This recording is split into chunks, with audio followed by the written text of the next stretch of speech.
Olá!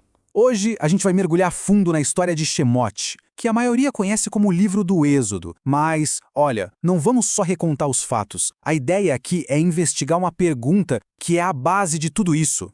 A grande questão que move essa saga inteira não é bem o que aconteceu, mas sim por quê. Por que um povo inteiro precisou passar por uma provação tão terrível como o exílio e a escravidão? Foi só um azar da história, um acidente de percurso? Ou tinha algo maior acontecendo por trás dos panos?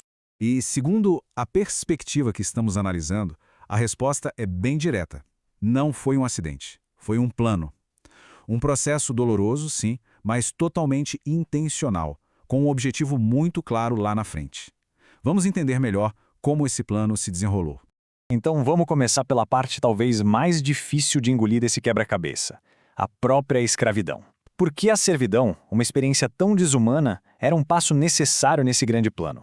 A chave para entender isso, de acordo com o estudo, está numa profecia bem antiga feita a Abrão, o patriarca da nação. Então, o que parecia ser uma maldição, a escravidão numa terra estranha, era, na verdade, o cumprimento de uma promessa. O palco estava sendo montado para forjar uma identidade nacional completamente nova.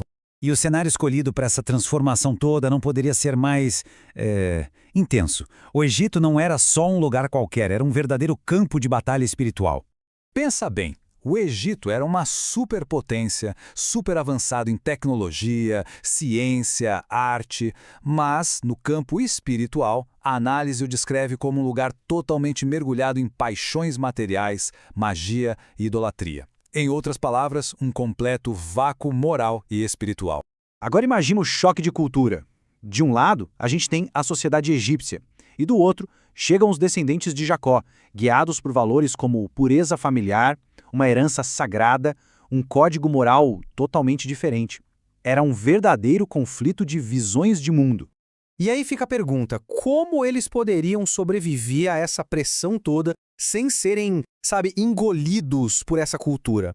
A resposta veio na forma de uma promessa divina, uma presença protetora que desceria com eles, funcionando como um escudo contra a assimilação espiritual. Ok, então como um grupo pequeno conseguiu manter sua identidade intacta num ambiente tão hostil?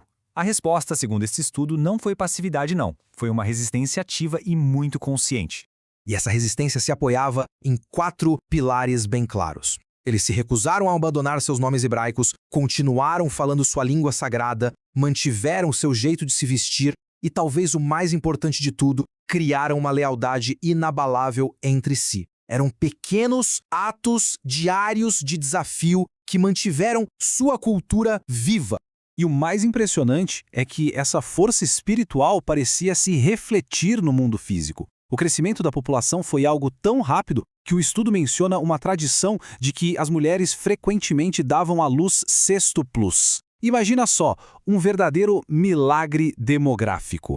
Claro que esse crescimento explosivo não passou despercebido. Para os egípcios, aquilo se tornou uma ameaça. O medo e o ressentimento começaram a crescer. E logo se espalhou aquela narrativa de que há crianças judias demais, servindo como justificativa para uma opressão cada vez pior.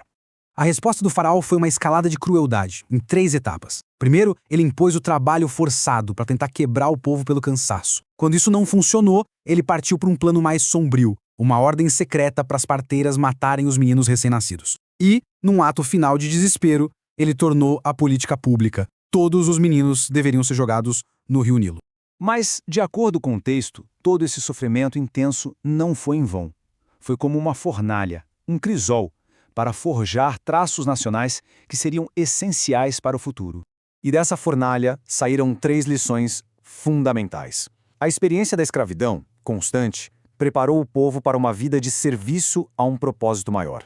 A redenção milagrosa, que viria depois, plantaria uma gratidão tão profunda que os levaria a aceitar a Torá, um novo código de vida. E, por fim, ter sentido na própria pele a dor da opressão os tornaria para sempre compassivos com os vulneráveis.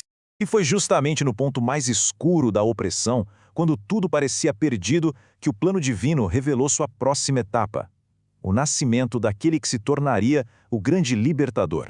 Tem uma história bem conhecida dos comentários que ilustra um momento crucial na vida do jovem Moisés lá na corte do faraó, um teste que basicamente selou seu destino.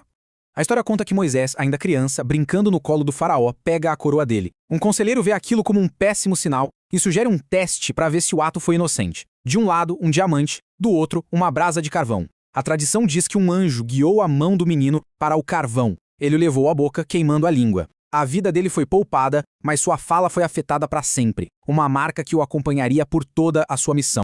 Já adulto, e ainda dentro da corte, Moisés usou sua influência de um jeito muito estratégico. Em vez de exigir a liberdade, ele argumentou com o faraó em termos que ele entenderia: produtividade. Ele o convenceu de que um dia de descanso por semana tornaria os escravos mais eficientes.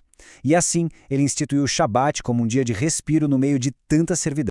Mas um respiro não era o objetivo final. Depois de um tempo no exílio e de ter retornado, Moisés estava pronto para a verdadeira missão: confrontar diretamente o poder do faraó. A primeira audiência com o faraó foi um verdadeiro choque de realidades. Quando Moisés exigiu a libertação em nome do seu Deus, a resposta do faraó foi de puro desprezo. Quem é Hashem para que eu obedeça a sua voz? Eu não conheço Hashem. Era uma rejeição total, não só ao pedido, mas ao poder por trás dele. E as consequências desse primeiro confronto foram terríveis. Em vez de trazer alívio, a intervenção de Moisés trouxe ainda mais sofrimento. O faraó, furioso, aumentou a carga de trabalho, forçando os escravos a encontrar a própria palha para fazer tijolos. A esperança que mal tinha nascido parecia ter virado um pesadelo ainda pior. O que nos deixa numa encruzilhada. O povo estava sofrendo mais do que nunca. Seu libertador parecia ter falhado. O plano divino, se é que existia, parecia estar se desfazendo. O que acontece quando a escuridão fica ainda mais profunda, bem na véspera do amanhecer? Bom, o palco estava montado para uma demonstração de poder que o Egito jamais esqueceria.